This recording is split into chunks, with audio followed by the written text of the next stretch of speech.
থেকে আমরা প্রতি বছর এই শহর পরিক্রমা করি। আর অনেক মহিলার আমরা মানে একসঙ্গে আনন্দ করি, আবির খেলি, আর পুরো শহরকে আমরা পুরো পরিক্রমা করি, খুব আনন্দ করি, মজা করি।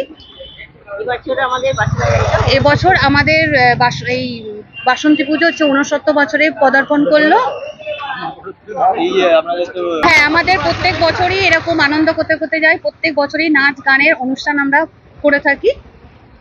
আরো মানে এগিয়ে নিয়ে যেতে চাই, মানে যদি সবাই সহযোগিতা করে তো আরো এগিয়ে নিয়ে যেতে পারবো। মজা করি। আমাদের বসন্ত উৎসবের প্রতি বছরের মতো এবছরও আমরা বসন্ত উৎসবের আয়োজন করেছি বাসন্তী পূজা কমিটি থেকে। এবছর 69তম পূজা চলছে।